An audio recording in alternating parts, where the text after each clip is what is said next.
Welcome to the Rundown, where we tell you what happened in Trenton that the daily news cycle missed, buried, or just got plain wrong. I'm Assemblywoman Vicky Flynn, and while most of New Jersey was at the beach this summer, Trenton was really busy. Let's catch you up. First, the budget. On June 30th, Governor Sherrill signed a record $60.7 billion budget at 11:22 at night, just 38 minutes before the midnight deadline. This was done in private after Governor Sherrill promised to be the most transparent administration in New Jersey history. Here's what was in that budget that no one even knows about.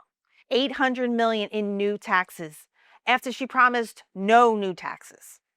A separate $360 million in pork spending, a bill stuffed through at midnight, including $299,000 for the hazelnut industry. We have school districts left holding the bag all throughout the state. West Milford closed an elementary school this year. Jefferson Township put athletics on the chopping block. Senior property tax relief cut. Anchor reduced. State New Jersey slashed. And the surplus Democrats keep bragging about? It's not $6 billion that they talk about. Once you account for all the supplemental pork spending, it's closer to $5.7 billion, on top of a $3 billion structural deficit that just isn't going away. When the governor did come out to discuss the budget at a press conference, her podium sign said affordability agenda. Assembly Republicans made at least 70 floor speeches demonstrating how this budget is not affordable for New Jersey. Every single one of those speeches are available on our YouTube channel, ARC All Access, because the Republicans were not going to let that budget pass in silence.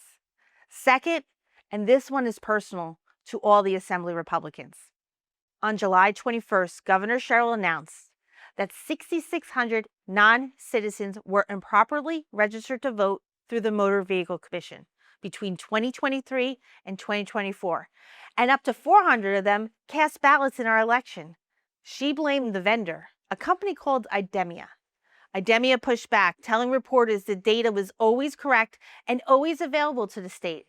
At no point, they said, was a non-citizen ever marked as a citizen in their database. Meanwhile, DHS has already told New Jersey that 35,152 non-citizens are on their voter rolls. Governor Sherrill disclosed only 6,600. No one has explained the gap of nearly 29,000.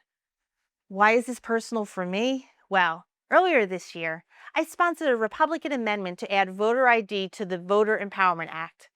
Democrats blocked it with the bare minimum of votes needed. Then the MVC scandal broke. Then Republican canvassers knocked on doors in Bergen County and found a green card holder who had no idea she was on a list registered to vote. She never signed up. She had no idea how her name got there. All 23 Assembly Republicans signed a letter demanding Speaker Coughlin create a special legislative committee, bipartisan with subpoena power, witnesses under oath. He still hasn't answered that letter. Congress is now investigating, the DOJ has opened a probe, and the party who blocked voter ID just a few months ago now have a governor who says she supports it. We're glad she came around. The question is whether Democratic legislative leaders will follow. Third, the lights went out. Nearly 300,000 JCP&L customers lost power during the July 4th holiday weekend in dangerous heat. 29 people died in that heat wave. Some families waited up to 5 days for power restoration. Here's what the BP knew before any of this happened.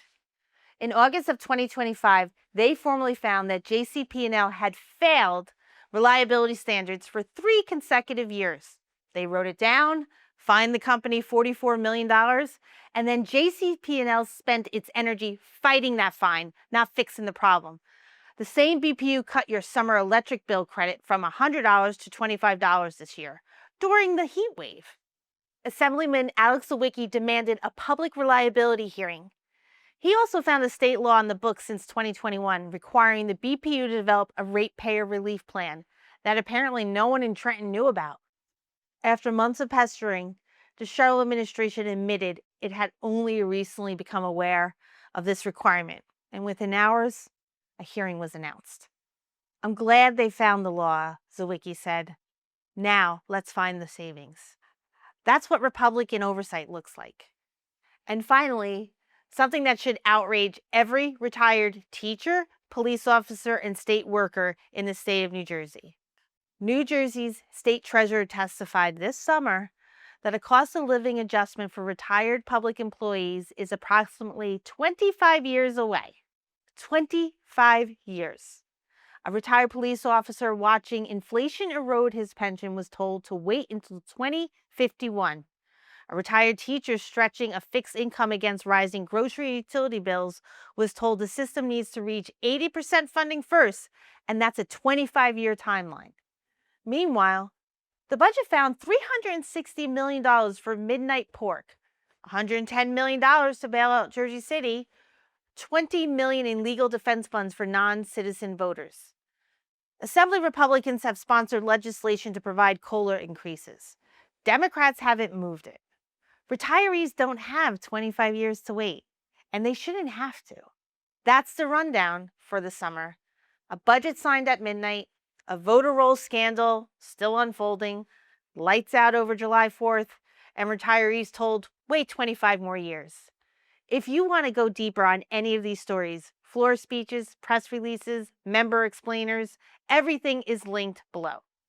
Subscribe so you don't miss the next episode, because in New Jersey, Trenton never really takes the summer off.